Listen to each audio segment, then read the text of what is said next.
iniciando ao mesmo tempo o estudo de mais um livro das Escrituras. Amém? Vamos estudar um evangelho agora. Tá bom? Já estudámos um, vocês lembram-se qual foi? Evangelho segundo São Marcos, que foi o primeiro evangelho a ser escrito. Agora vamos estudar o último a ser escrito. Vocês sabem qual foi? João. Amém? O Evangelho de João ocupa um lugar único entre os 4 evangelhos do Novo Testamento. Enquanto os evangelhos sinóticos, Mateus, Marcos e Lucas, nos apresentam muitos episódios semelhantes da vida de Jesus, João escreve o seu evangelho com um estilo muito mais teológico, simbólico e reflexivo, revelando quem Jesus é, mais do que apenas nos narrar o que é que Jesus fez. Citando Hernández Dias Lopes, diz que o Evangelho de João é o pináculo da revelação bíblica. É o livro mais lido do mundo.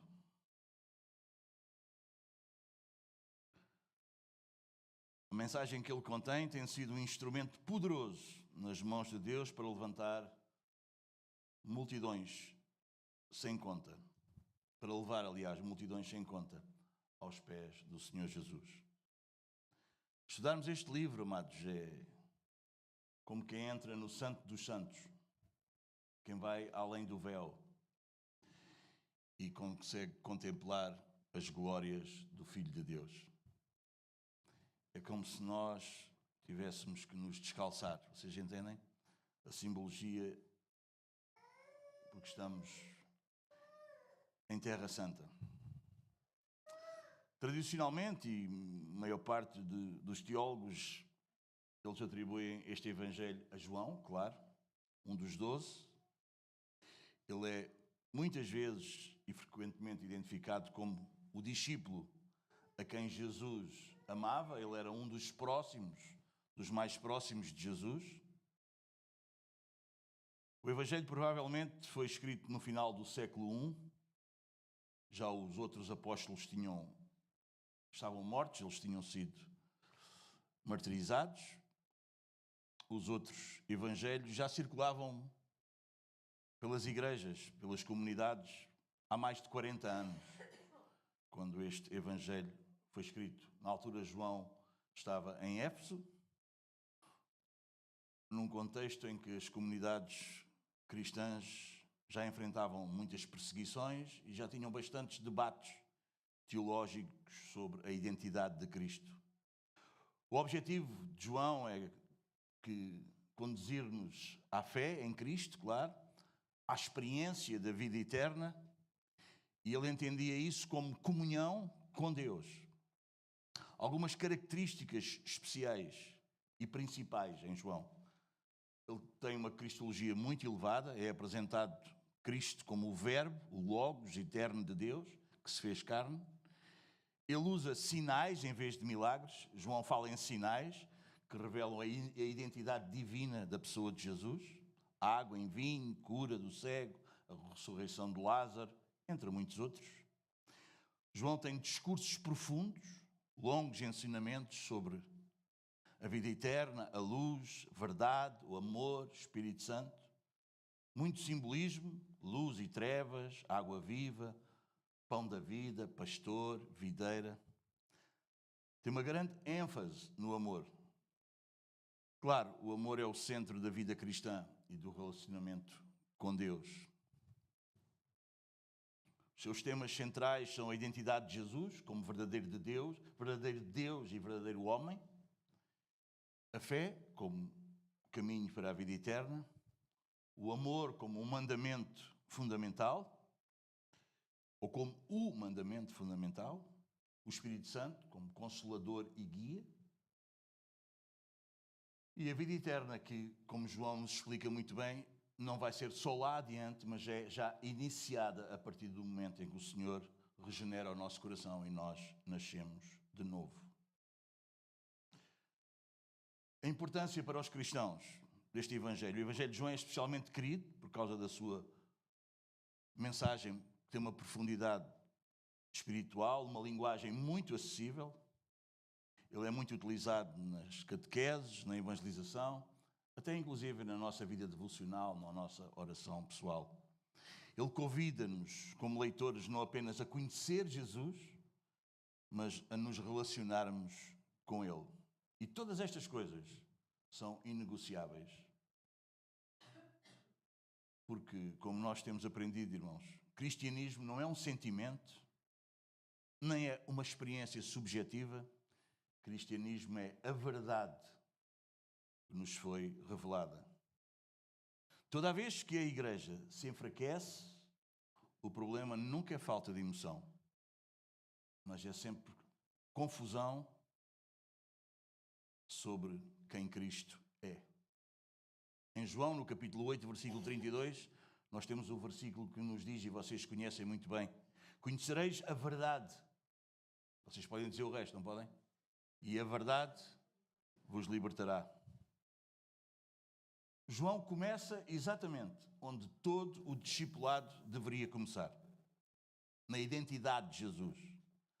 Antes de perguntar o que é que Jesus pode fazer por mim, a Escritura responde-nos quem Ele é.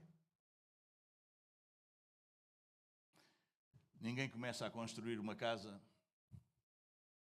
pelo telhado, não é? Se o fundamento estiver errado, tudo o resto acaba por desmoronar. João começa por aí. Começa pelo fundamento. Vamos ler João capítulo 1, página 1386. E desafiava-vos esta semana vocês lerem os primeiros 18 versículos. Mas hoje vamos ler só os primeiros 5. Mas durante a semana vocês meditem nos primeiros 18 versículos. Está bem?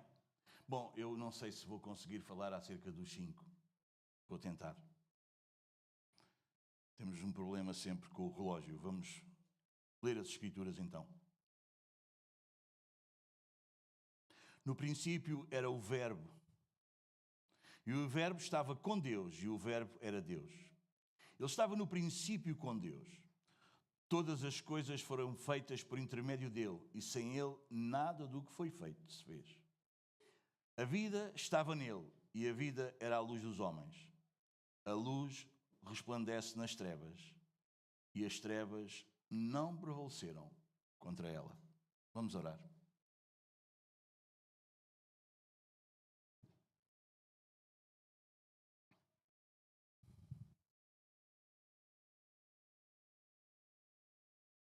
Antes de orarmos, irmão, deixa-me dizer-te uma coisa que Jesus nos advertiu e é importante, acho eu, para nós nos lembrarmos.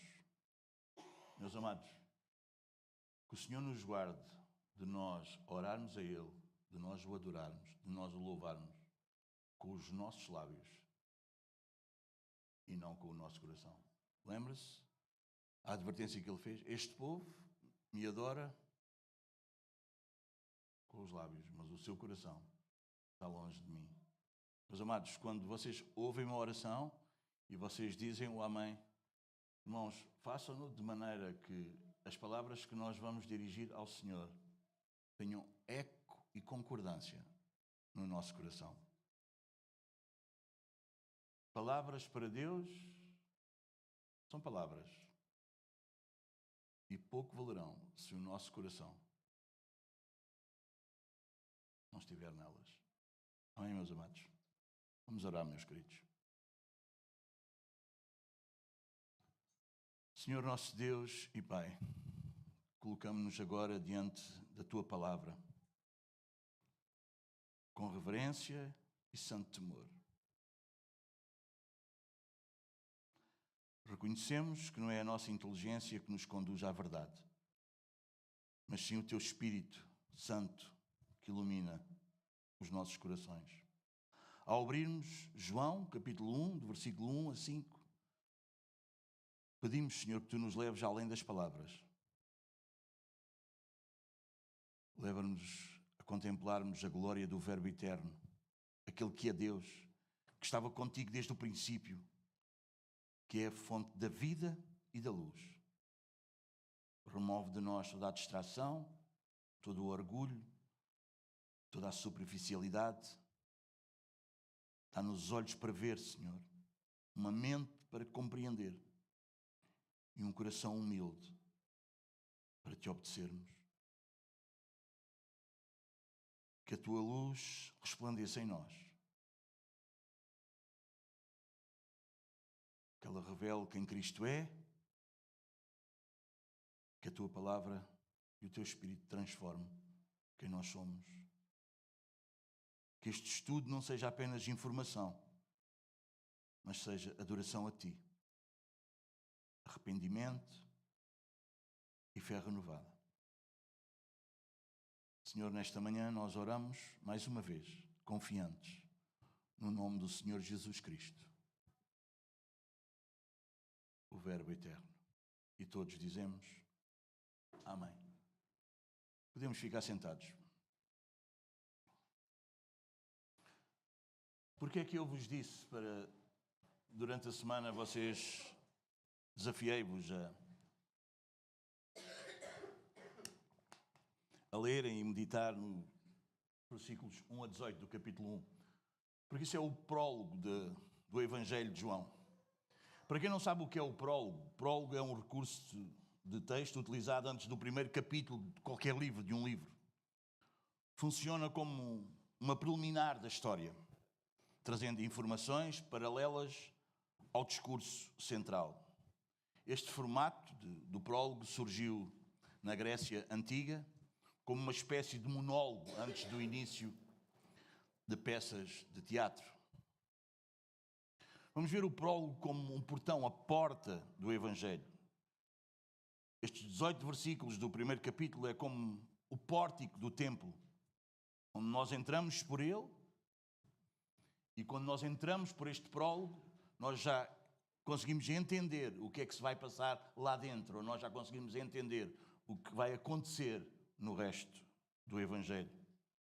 O resto do Evangelho, o Evangelho inteiro, vai provar, por narrativas e sinais que encontramos nele, o que o prólogo já nos declarou em doutrina. O propósito deste Evangelho encontra-se no versículo 31 do capítulo 20. Diz assim: para que creiais que Jesus é o Cristo, o Filho de Deus. Este é o propósito do Evangelho de João. Meus amados, se nós errarmos qual é a chave de casa, não importa quantas portas nós tentemos abrir, nenhuma se vai abrir. Pois não? Então nós precisamos entender o prólogo, vocês entendem? Porque ele é a chave, amém? Para nós entendermos o Evangelho, amém? Então não vale a pena pegarmos aqui ou ali se nós não entendemos. Então talvez vocês já sabem, eu sou bem vagaroso a expor isto, não é? Então eu tentei 5 versículos, mas eu acho que não vou conseguir. Bom, vamos começar. Diz no versículo 1, na parte A do versículo, logo no início, diz: no princípio era o Verbo. João abre o Evangelho com uma frase muito curta, mas com um peso eterno. Antes de falar do que Jesus fez, ele define quem Jesus é. E João vai fazer isso com uma precisão linguística e teológica incrível. Quando aparece aqui no princípio, este no princípio, meus amados, não é o começo de Jesus. É o começo da criação. João escolhe deliberadamente a mesma expressão que nós encontramos aonde? Quem sabe? Em Gênesis, né? 1:1, logo no início das Escrituras. O ponto aqui não é quando Jesus começou, mas o quê? Quando o tempo começou, quando o universo começou, quando a criação começou, o verbo já existia. João está a colocar o Filho ao lado de Deus, não do lado das coisas criadas. Vocês entendem? Isto é, teologicamente, meus amados, estratégico. Ele estabelece desde a primeira linha a distinção básica entre o que é eterno, Deus, e o que veio a existir. O quê? A criação. Referências que nos ajudam a reforçar isto que eu vos estou a dizer. Encontramos, como eu já vos disse, logo no início da Bíblia, não é? Em Gênesis 1, o princípio, não é? No princípio criou Deus os céus e a terra, não é? Em João, no Evangelho de João, no capítulo 17, se vocês forem aqui um bocadinho à frente, no capítulo 17 de João,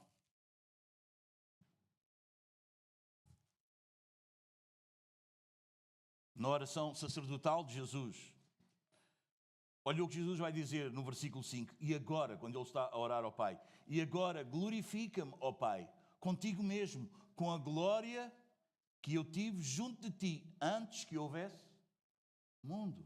Amém? E Colossenses, capítulo 1, 16, 17, como nós ouvimos o Levi já ler no início do nosso culto, diz-nos que Cristo é antes de todas as coisas e o Criador de todas as coisas. O verbo aqui era, tira de nós a ideia de algo criado. Ele usa o imperfeito do verbo, ele usa o ser, o estar. Este imperfeito comunica existência contínua no passado, não aponta para um começo, descreve um estado já em curso. João poderia ter usado, veio a existir, tornou-se.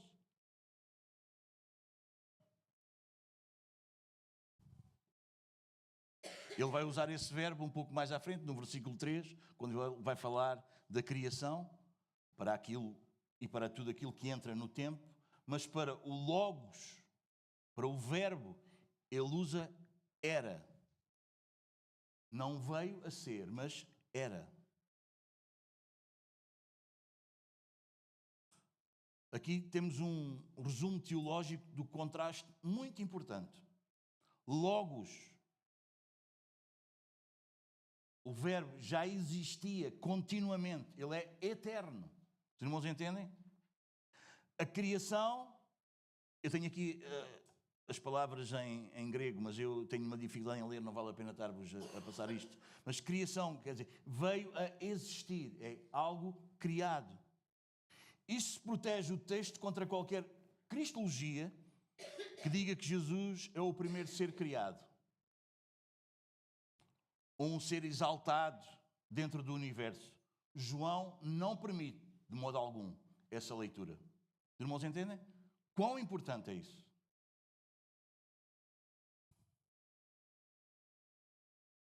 João, no capítulo 8, versículo 58, ele vai dizer: antes que Abraão existisse, eu sou, o eu sou, que Moisés levou para o povo quando estava no Egito, quando Moisés pergunta a Deus: Deus, e quem é que eu vou dizer que tu és? Qual é o teu nome? E ele diz ao povo: o eu sou. Amém? É a mesma lógica. Cristo não é apenas antigo. Vocês entendem? Ele não é lá de trás, ele é outra categoria. Amém? Ele não é um ser criado. O verbo, a pessoa divina que se revela, pessoa divina reveladora. Ele não é uma energia, ele não é impessoal. João apresenta Cristo como o Logos. Em termos bíblicos, isto carrega duas ideias centrais. Revelação, Deus se dá a conhecer pela sua palavra, não é? O Logos, a palavra, o verbo. Então Deus dá-se a conhecer pela sua palavra. Vemos isso no Salmo 33, se vocês forem ao Salmo 33.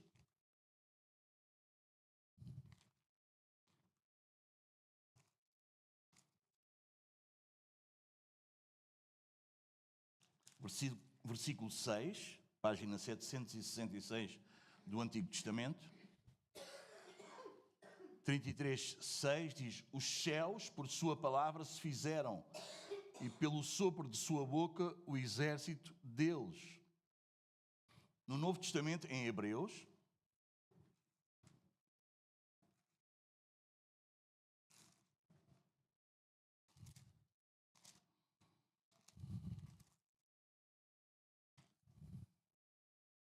capítulo 1,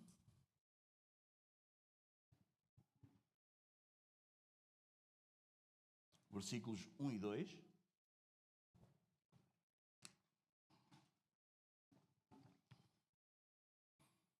Diz-nos assim o autor da carta aos Hebreus: havendo Deus outrora falado muitas vezes e de muitas maneiras aos pais, pelos profetas, nestes últimos dias. Quais são os últimos dias? Vocês lembram-se? Quando nós lemos últimos dias das Escrituras, o que é estes últimos dias? É os dias entre a primeira vinda de Jesus até à sua segunda vinda. Esse espaço de tempo contempla os últimos dias. Nestes últimos dias nos falou pelo Filho, a quem constituiu herdeiro de todas as coisas, pelo qual também fez o universo. Então este Logos, a palavra, o verbo, vocês entendem, meus amados irmãos? Hã? É uma ação eficaz. A palavra de Deus não é só um som. Os irmãos entendem? É um poder. É poder que realiza, que opera. Isaías 55:11 diz que a palavra cumpre o seu propósito. Diz: a minha palavra não voltará para trás vazia. Amém?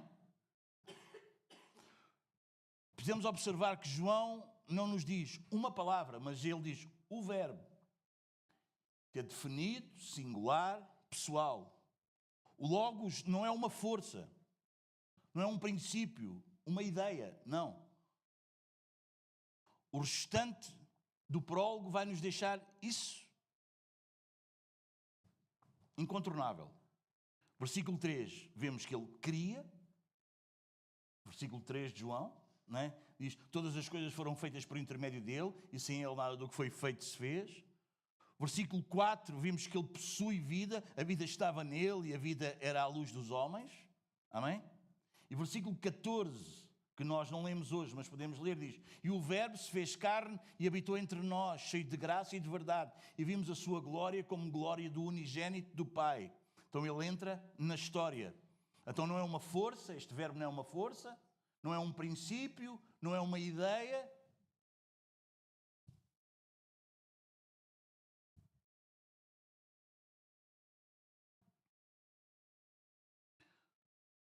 Amém? É uma pessoa que nós sabemos bem quem é Cristo. Amém? Quando o universo começou, o verbo já existia, ele é eterno. Então isto quer dizer que Cristo não faz parte do cosmos, ele é anterior ao cosmos. Cristo não é um mensageiro criado, ele é o eterno Filho. E quer dizer que o cristianismo não começa com o presépio, não é? Com o nascimento de Jesus, começa na eternidade.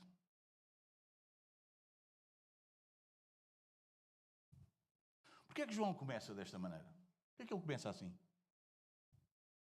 Porque se Jesus não é eterno, então ele não é Deus.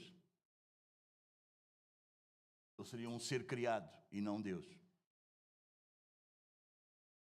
Ele não poderia ser criador. Porque a criatura não pode criar o quê? O que lemos aqui, todas as coisas. E não pode salvar plenamente. Um Salvador finito, homem, não resolve a culpa contra um Deus que é infinito e santo. Amém? Então João começa onde a fé bíblica deve começar, na identidade verdadeira da pessoa de Cristo. Se João 1 esta parte A é verdade, e de facto é, então Jesus não pode ser uma parte da nossa vida. Jesus não pode ser uma parte da tua vida. Ele é Deus. Ele é o Senhor. E a resposta a isso, a nós entendermos esta verdade, meus amados, não pode ser curiosidade religiosa. Nós não estamos a estudar o Evangelho de João porque temos uma curiosidade religiosa e queremos saber mais coisas. Vocês entendem? Não pode ser. Precisa ser adoração. Precisa ser arrependimento e submissão. Porquê? Porque Ele é Senhor. Ele é o Senhor. Ele é Deus. Os irmãos entendem? Deixem-me dar-vos uma ilustração. A criação é como um livro que começa aonde? Na página 1. Não é? Mas Cristo não está na página 1. Onde é que Cristo está? Usando esta analogia do livro. Onde é que Cristo está? Exatamente. Ele está antes do livro. Ele é o autor do livro. Ele é quem escreve o livro. Os irmãos entendem? Ele é antes do livro. Se Cristo é eterno, se Ele é Deus, então Ele não é uma ajuda religiosa que nós precisamos. Ele é Senhor absoluto. Completamente. Vamos avançar um pouco mais? Versículo 1, parte B do versículo. Conseguimos agarrar isto, meus irmãos? Os irmãos, está confuso ou está... Não? Está claro? Está? É esse o propósito. A parte B do versículo 1. O verbo estava com Deus. Aqui vemos a distinção pessoal e a comunhão eterna. O verbo estava com Deus. Se João 1, na parte A, estabelece a eternidade do verbo, a parte B estabelece a distinção pessoal dentro da divindade. Aqui João faz algo teologicamente delicado, mas absolutamente essencial para nós compreendermos. Ele afirma a distinção de um e do outro sem fazer separação. Aqui o I e o verbo estava com Deus. Aqui o I dá uma continuidade lógica. Não é uma nova ideia que João vai trazer. É uma continuidade do que tínhamos antes. Os irmãos entendem? O versículo não avança para um novo tema. Ele aprofunda o mesmo tema que ele estava a tratar. Os irmãos entendem? João não estava a acrescentar-nos aqui uma informação paralela. Mas ele estava a qualificar o que significa o verbo ser no princípio. Ou seja, o verbo não apenas existia eternamente, ele existia em relação. Vocês entendem? O cristianismo não começa com solidão divina. Vocês entendem? Como um Deus só que precisa de ter relação, precisa de ter relacionamento. Vocês entendem? Mas ele começa com uma comunhão eterna. Esse relacionamento já existe na eternidade. Conseguimos apanhar isso? Estava.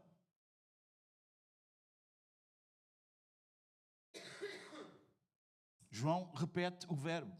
E isto é decisivo. O verbo não passou a estar com Deus. João diz-nos que ele sempre esteve com Deus.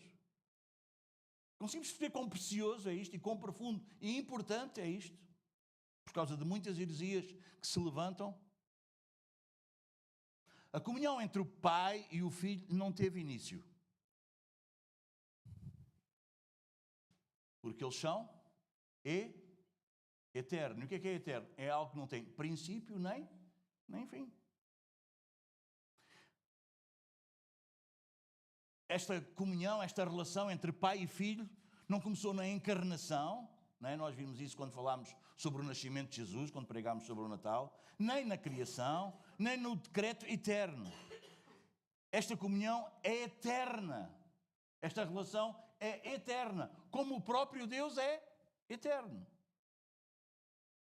Nós já vimos no capítulo 17, versículo 5, não é? A glória que eu tinha contigo antes que houvesse mundo, não é? Então, esse versículo ajuda-nos a nós compreendermos melhor isso. E em Provérbios, No livro de Provérbios, não é? No Antigo Testamento,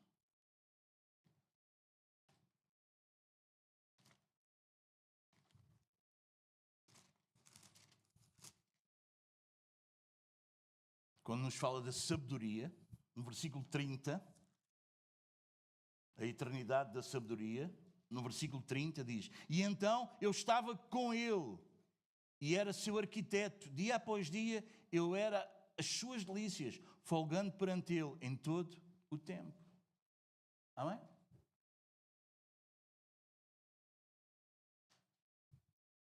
Com Deus, aqui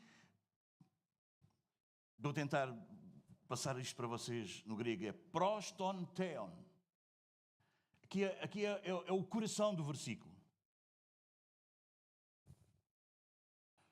João não está a usar aqui uma preposição simples para a palavra que nós temos em português de com.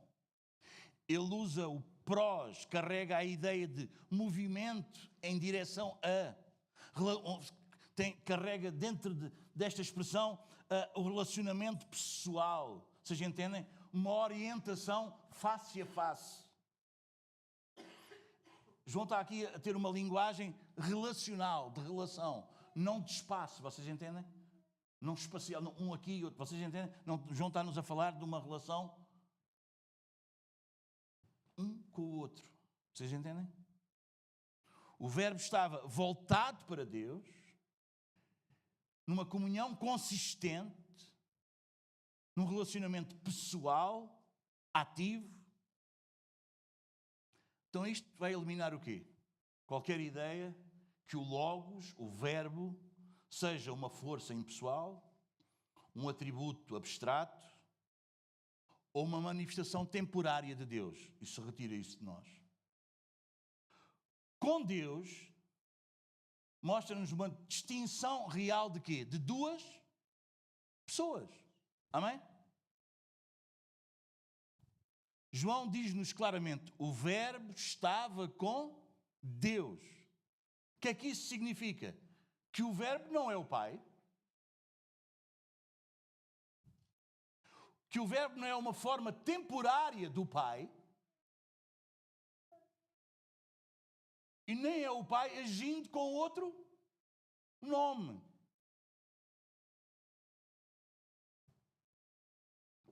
João fecha aqui a ideia do modalismo, a ideia de que Pai, Filho e Espírito Santo são apenas modos de Deus. João não permite isso. Textos que confirmam esta distinção nós encontramos no versículo 18 do capítulo 1 de João, ainda aqui no prólogo, que nós estamos a começar a estudar. Olha o que é que diz o versículo 18. Ninguém jamais viu a Deus. O Deus unigênito, que está no seio do Pai, é quem o revelou.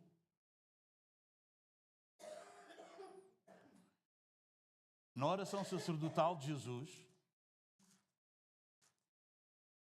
lá em João 17, vamos lá voltar outra vez. Dos versículos 1 a 5,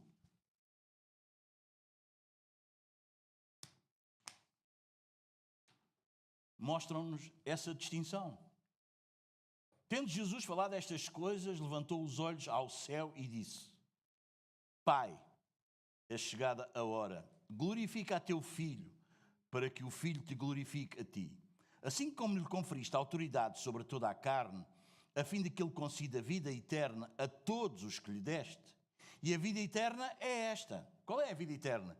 Que te conheçam a ti, o único Deus verdadeiro, e a Jesus Cristo, a quem enviaste. Eu te glorifiquei aqui na terra, consumando a obra que me confiaste para fazer. E agora glorifica-me, ó Pai, contigo mesmo, com a glória que eu tive junto a ti, antes que houvesse mundo. Manifestei o teu nome aos homens que me deste do mundo. Não foi todos, mas os que o Pai deu ao Filho. Eram teus, tu me os confiaste, e eles têm guardado a tua palavra. Amém? Em João, no capítulo 3, vamos ler muitos versículos, está bom? Estamos a estudar o Evangelho. João, capítulo 3. página 1389, versículo 3, diz assim: a isto respondeu Jesus. Hã? Versículo 35, peço desculpa, eu enganei-me na referência. 3:35, página 1391. 3:35. O Pai ama ao Filho e todas as coisas tem confiado às suas. Amém? O que é uma das coisas que o amor exige é o quê? Uma relação. É ou não é? O pai ama o filho. É uma relação. Vocês entendem? O amor exige isso. E a relação exige o quê? Distinção. Não é? São distintos. Vamos a ver a unidade sem confusão e a distinção sem divisão. É verdade que João 1, parte B, versículo 1, parte B, não explica a Trindade de uma maneira completa, mas lança aqui alguns pilares. Nós vemos que há um só Deus, e isto é monoteísmo absoluto. Não é? Nós não queremos que há muitos deuses, nós queremos que há um só Deus, nós somos monoteístas. Amém? Vemos aqui que há distinção pessoal dentro desse Deus, há uma distinção pessoal e há uma comunhão eterna entre essas pessoas. João não resolve um mistério. Ele define os limites da verdade. Porque isto vai para além do que nós conseguimos entender. É por isso que é um mistério. Vocês entendem? A gente não consegue entender com a nossa mente humana. Qualquer teologia que vocês ouçam, que esteja fora, que negue estes princípios, estes pontos, está fora do cristianismo bíblico. Porquê é que isto é tão crucial para o Evangelho? Porque se o Filho não é distinto do Pai, meus amados, não houve um envio de alguém realmente. Não houve uma obediência filial, uma obediência de filho. Não há uma mediação, não há uma mediação verdadeira, não há um mediador que nos valha, vocês entendem? E a cruz é só uma história, uma peça de teatro. Os irmãos conseguem entender? Conseguimos apanhar? Mas porque o Filho estava com Deus, então ele pôde ser enviado, João 3,16, porque Deus amou o mundo de tal maneira que deu o seu Filho unigênito para que todo aquele que nele crê não pereça, mas tenha a vida eterna. Então ele pôde ser enviado, ele pôde obedecer, Filipenses 2, 6-8, não é? Ele que era em forma de Deus, não teve por usurpação ser igual a Deus, antes se esvaziou, não é? Humilhando-se a si mesmo e foi, não é? Até à morte e morte de cruz. 1 Timóteo 2,5, ele pode ser o nosso mediador. Só há um mediador entre Deus e os homens, não é Maria, não é os santos. A Bíblia diz que só há um mediador, que é quem? Jesus Cristo, homem. E só ele nos pode reconciliar com Deus verdadeiramente. Então vocês percebem a importância do que João está a escrever no seu Evangelho, logo no início? O verbo é eternamente Deus e eternamente em comunhão com Deus. Não há uma hierarquia ontológica aqui, uma inferioridade na essência, não há. Nem sequer há confusão de pessoas. Há igualdade de natureza e distinção pessoal. Deixem-me dar-vos um exemplo, para se tornar assim mais simples. Todos nós temos a natureza humana. Temos a mesma natureza ou não? Ou há aqui algum que é natureza de animal, de bicho? Todos nós temos a natureza, mas somos pessoas distintas, ou não? É isso que estamos a falar. Deus Pai e Deus Filho, eles têm a mesma natureza. Ok? Mas eles são pessoas distintas. Amém? Está mais claro? Oh, podia ter começado por aqui e por aqui tanto do resto, não é? Ficou claro, não ficou? Amém?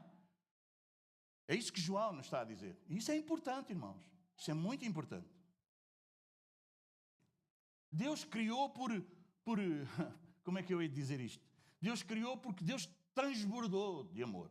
Por causa que ele já tinha uma relação. E a relação é tão boa que Deus criou, Deus cria as coisas, Deus cria o homem, a criação, tudo o que existe, Deus cria por transbordamento. Deus está tão cheio, tão cheio. Deus não tinha falta de uma relação.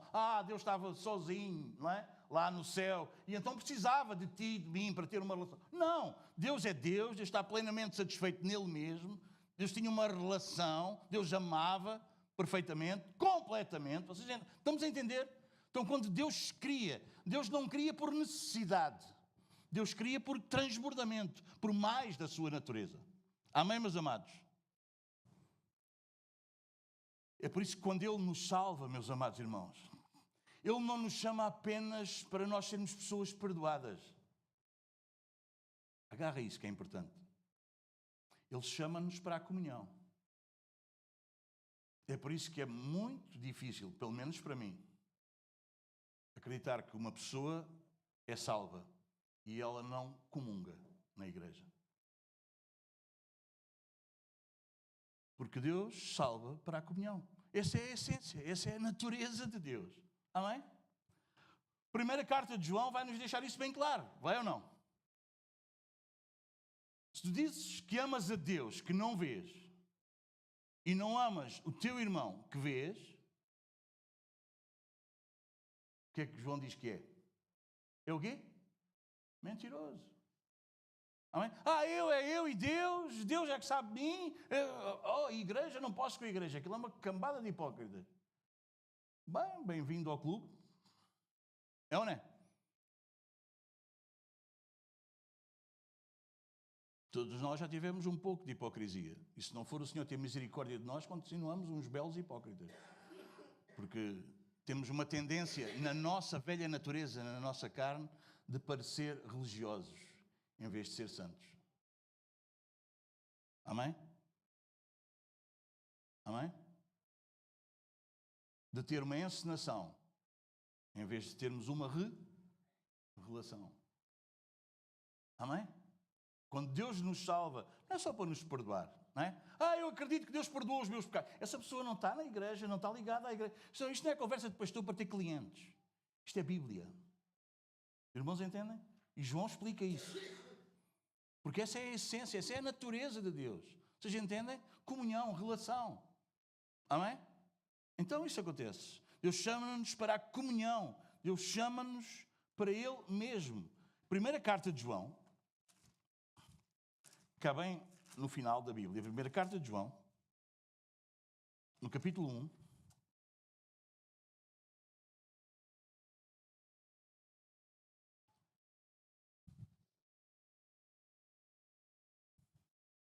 olha o que é que diz. O que era desde o princípio, o que temos ouvido, o que temos visto com os nossos próprios olhos, o que contemplamos e as nossas mãos apalparam com respeito ao verbo da vida. E a vida se manifestou, e nós a temos visto, e dela damos testemunho, e vos-la anunciamos, a vida eterna, a qual estava com o Pai e nos foi manifestada. O que temos visto e ouvido, anunciamos também a vós outros, para que vós igualmente mantenhais comunhão conosco. Ora, a nossa comunhão é com o Pai e com o Filho, Jesus Cristo. Estas coisas, pois, vos escrevemos, para que a nossa alegria seja... Vamos entender? Amém? Amém? Aleluia!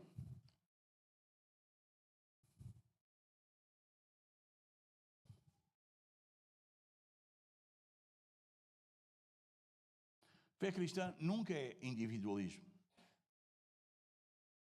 Deus que nos salva é comunhão. Essa é a sua essência. Essa é a sua natureza. E nós, como igreja, meus queridos, deixa-me dizer-te isto, precisamos refletir nisso. Vocês não acham? Sim ou não? Amém? Amém? O autor da carta aos Hebreus diz Nós devemos considerar-nos uns aos outros. Não é? Não nos afastarmos, não é?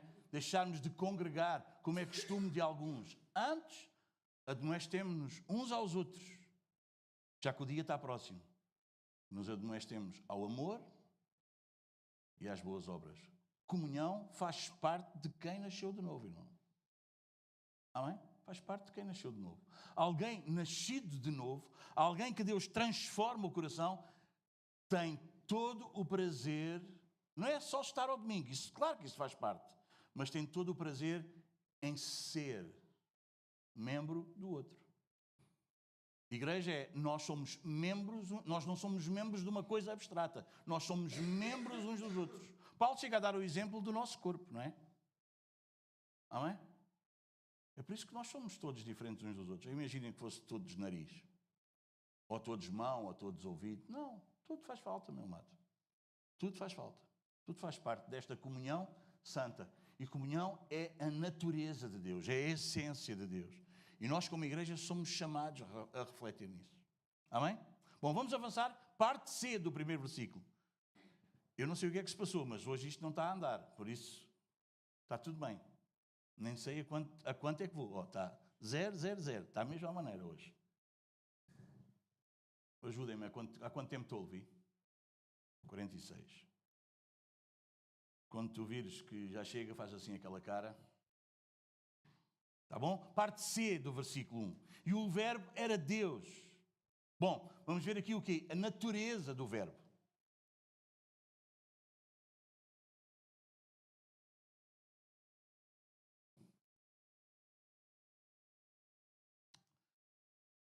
Obrigado. Eu sei que ia expor do 0, ele veio pôr aqui mesmo do... Ok? Vamos avançar? E o verbo era Deus. João chega aqui ao clímax cristológico deste versículo. Depois de afirmar a eternidade do verbo, na parte A do versículo 1, e a distinção pessoal entre o verbo e o Deus Pai, na parte B, João agora afirma sem qualquer ambiguidade a plena divindade do verbo. Meus amados, este é um dos textos mais precisos e teologicamente controlados de toda a Escritura. Repara bem na ordem das palavras, no grego. E este é um ponto importantíssimo. Bom, lá vou eu dizer grego. Eu vejo-me grego para dizer grego e vocês veem-se gregos, mas pronto, vamos lá. Eu acho que vamos conseguir. O Senhor vai nos ajudar. O texto grego diz, kai theos en o logos. Talvez não é bem assim que se diz, mas é assim que eu leio. É assim, Rafa, tu é que estudaste grego. Está perfeito, não está? Até parece grego. João não diz, o verbo era o Deus Pai. Vocês entendem?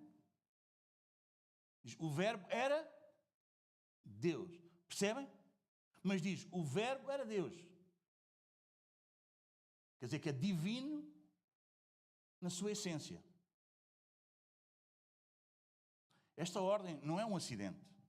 Esta ordem é altamente teológica, meus amados irmãos. Deus sem artigo, o que é que isso significa? E o que isso não significa? A palavra theos aparece sem artigo aqui. E isto já foi muito distorcido por leituras heréticas das Escrituras. Não significa, por não ter o artigo, o Deus, vocês entendem? O. Não significa que é um Deus, isto fala-nos politeísmo, de muitos deuses, e nós não queremos nisso. Menos que Deus, não significa que Jesus é menos que Deus, ou um Deus de segunda classe. Significa que João está a falar da natureza, não da identidade pessoal. Em termos simples, João não nos está a dizer quem o verbo é, pessoa, mas o que o verbo é em sua essência. Vocês entendem? Ele afirma que o Verbo possui a mesma natureza divina que Deus. Amém? Colossenses capítulo 2, 9, toda a plenitude da divindade. Em Hebreus 1, versículo 3, um versículo adiante dos dois que nós lemos há bocado, diz que ele é a expressão exata do seu ser. E em João 10, 30, eu estou a avançar, senão nós vamos procurar os versículos. Vocês ficam aí, quando ouvirem a mensagem mais uma vez, vocês vão apanhar. Diz, João 10, 30 diz, eu e o Pai somos um. Porquê é que João não nos diz o Verbo era o Pai? Porque isso acabava por destruir tudo o que ele tinha dito. Na parte B do versículo que nós já vimos. João mantém as duas verdades juntas, sem confusão. O Verbo não é o Pai, uma distinção pessoal, é outra pessoa. O Verbo é Deus. Então é igualdade na sua essência. Na sua essência, Jesus é Deus como o Pai, mas ele é outra pessoa. São duas pessoas. E João está-nos a deixar isso. Se João nos dissesse o Verbo era o Deus, o Pai, ele cairia no modalismo. Se dissesse o Verbo era um Deus, ele cairia no arinianismo. Ele não faz isso. Nem um, nem outro.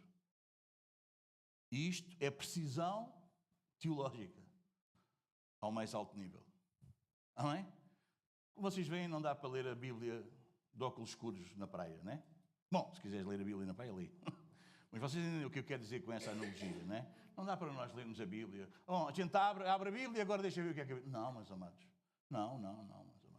Nós não descobrimos uma coisa. Nós não abrimos agora a Bíblia e diz, Deus disse-me. Deus disse-te o quê?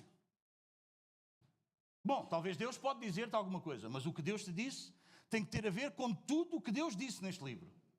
Não só naquela parte, o que tu interpretaste.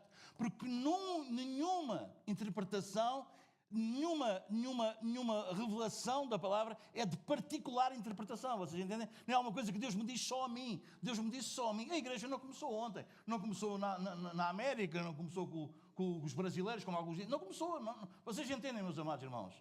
A igreja começa em Atos. Amém? E tem uma história.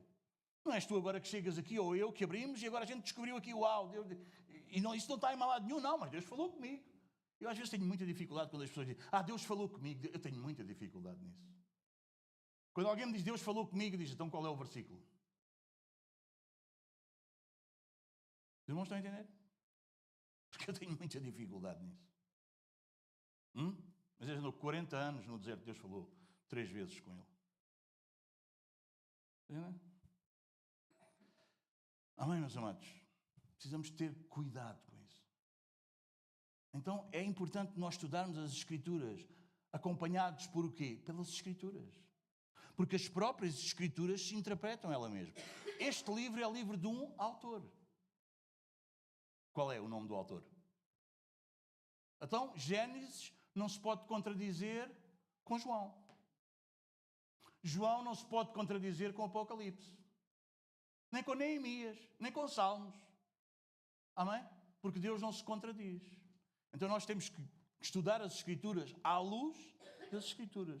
E mesmo quando estudamos as Escrituras à luz das Escrituras, nós precisamos também conhecer alguns que já viveram antes de nós, que também estudaram as Escrituras. Porque provavelmente Deus não nos achou assim tão especiais e agora a nós, nesta era, é que nos veio dar aqui a revelação toda e nós somos os maiores e agora descobrimos a pólvora. Não, meus amados irmãos. Não. Amém? Então João tem aqui uma precisão teológica de um nível incrível. Vamos ver a lógica do versículo completo. Tivemos aqui a parti-lo. Observa o encadeamento dele. O verbo é eterno. O verbo está com Deus, ele é distinto do Pai, e o verbo é Deus, é da mesma essência. Então João constrói aqui uma cristologia inegociável. Não dá para negociar isto. Amém? Quando alguém vem crendo, vem falar contigo sobre Cristo e quer negociar isto, não pode. Mas isto não pode. Não pode. Qualquer sistema religioso, que tenha um ensino teológico, que negue a eternidade do Filho, a sua distinção pessoal, ou nega a sua plena divindade, não é cristianismo bíblico. Ainda que possa usar um vocabulário cristão. Amém, meus amados? Amém? Vamos fazer aqui uma refutação direta de alguns erros comuns.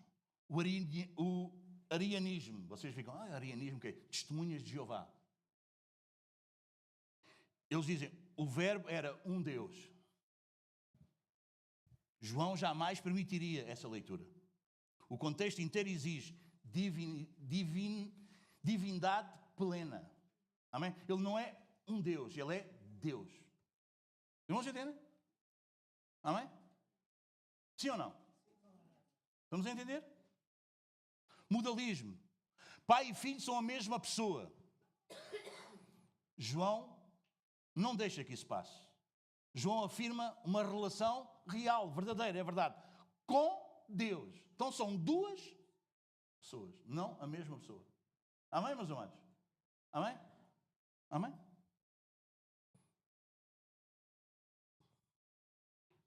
A cristologia liberal, que hoje em dia está muito na moda, mostra que Jesus é apenas um homem excepcional, um bom homem que viveu. Temos que imitar o que Jesus, vocês entendem? Ele é um bom homem. Há muita gente que confunde cristianismo com sermos boas pessoas. É por isso que quando às vezes nós somos mais rígidos com alguém, mais firmes, as pessoas ficam, lá da igreja e é tão... Não.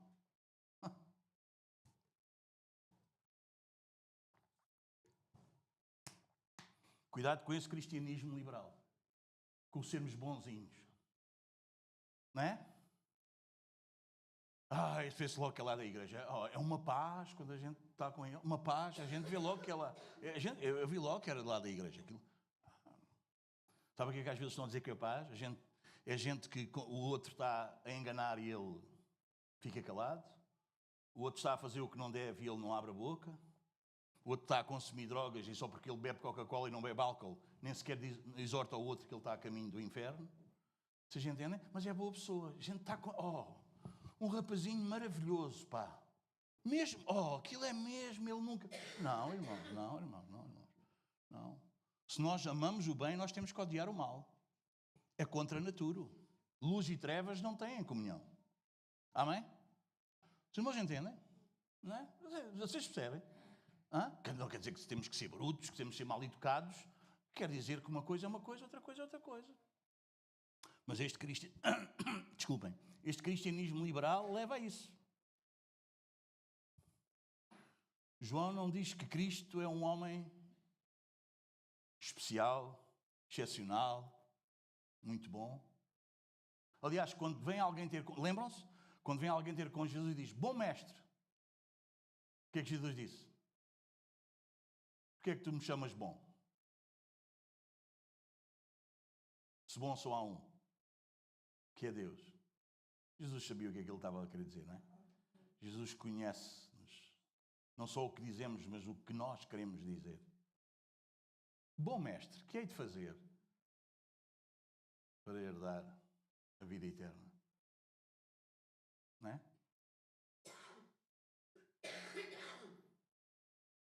João chama explicitamente Jesus de Deus.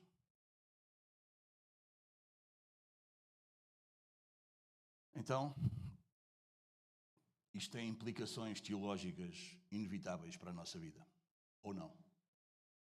Se Jesus é Deus, como João diz, então quer dizer que ele é digno do quê? De adoração? Mateus 14.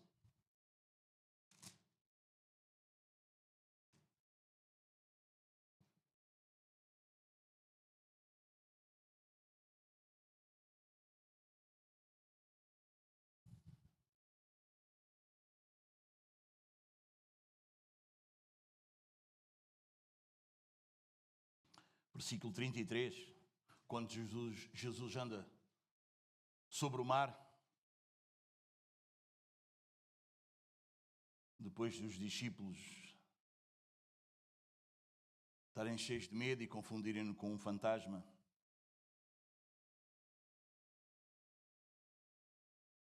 Quando ele subiu para o barco, o vento aquietou, não é? E os que estavam no barco, versículo 33, estou só a resumir a passagem, 14:33 de Marcos, diz: e os que estavam no barco o adoraram, dizendo: verdadeiramente és Filho de Deus. Um pouco mais à frente, Mateus 28. Então, se ele é Deus, como João nos diz, Mateus 28, 18.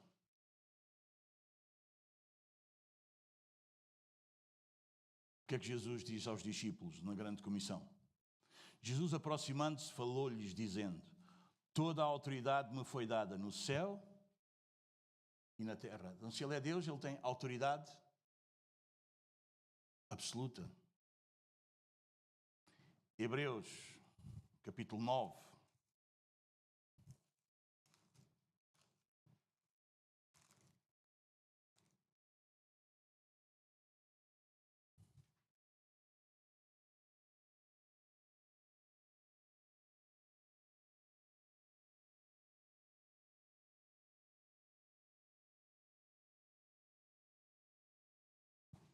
Versículo 11 em diante diz: quando, porém, veio Cristo, como sumo sacerdote dos bens já realizados, mediante o maior e mais perfeito tabernáculo, não feito por mãos, quer dizer, não desta criação, não por meio de sangue de bodes e de bezerros, mas pelo seu próprio sangue, entrou no Santo dos Santos, uma vez por todas, tendo obtido eterna redenção. Portanto, se o sangue de bodes e de touros e a cinza de uma novilha, aspergidos sobre os contaminados, os santificam quanto à purificação da carne, muito mais o sangue de Cristo, que pelo Espírito Eterno a si mesmo se ofereceu sem mácula a Deus, purificará a nossa consciência de obras mortas para servirmos, ao Deus vivo. Então, se Ele é Deus, o seu sacrifício foi infinito. É para sempre. Se Ele é Deus, Ele tem a palavra final. João 12.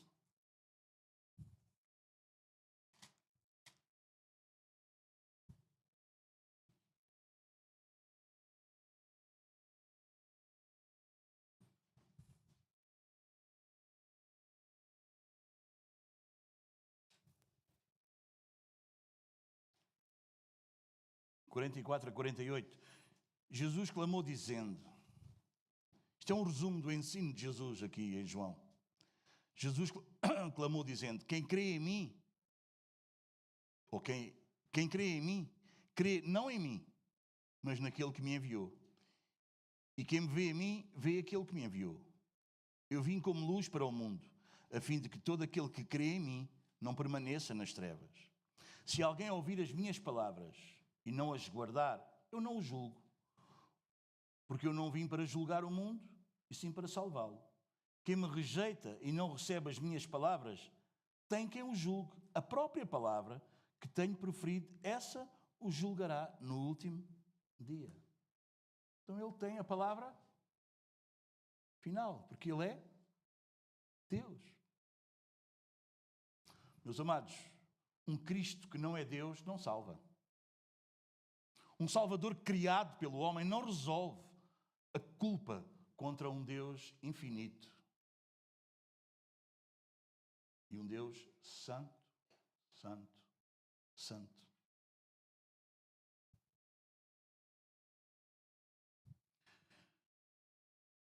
Jesus Cristo, irmão, não é semelhante a Deus. Jesus Cristo não é representante de Deus. Jesus Cristo é Deus, na sua essência.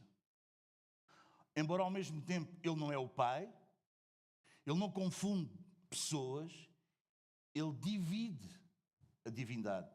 Isto é cristianismo bíblico. Amém, meus amados?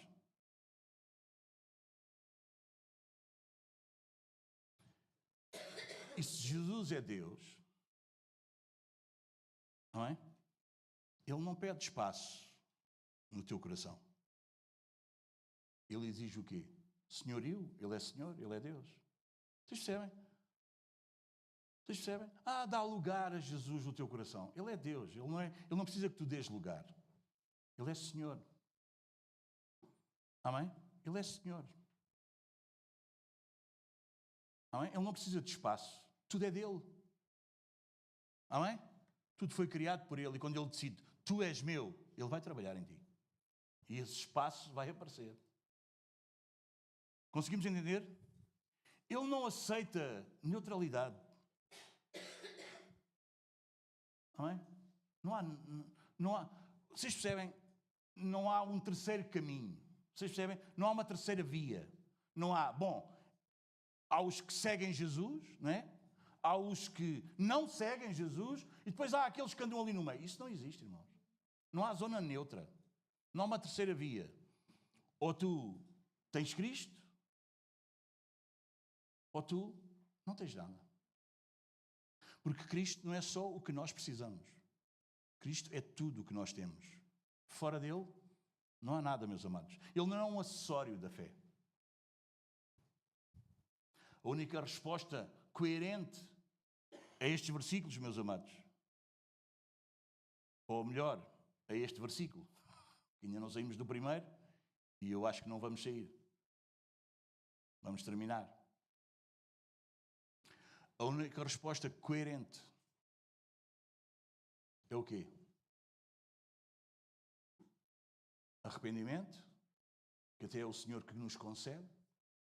É a bondade de Deus que nos leva ao arrependimento.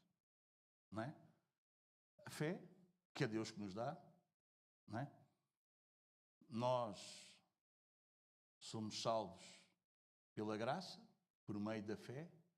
Isto não vem de vós, é dom de Deus. Para que ninguém se glorie. Amém? Lá em Efésios capítulo 2, versículo 8. Amém? A fé, tu crês, foi Deus que deu. Lá em Romanos, Paulo vai dizer, a fé não é de todos. Mas porquê é que tu não crês? A fé não é de todos. A fé não é de todos. Nós não conseguimos obrigar o outro a crer. Nós só podemos assistir o que Deus faz na vida do outro, quando o outro começa a crer. Nós temos, uau, que fantástico. Amém? Amém, meus amados? O que é que nós podemos fazer?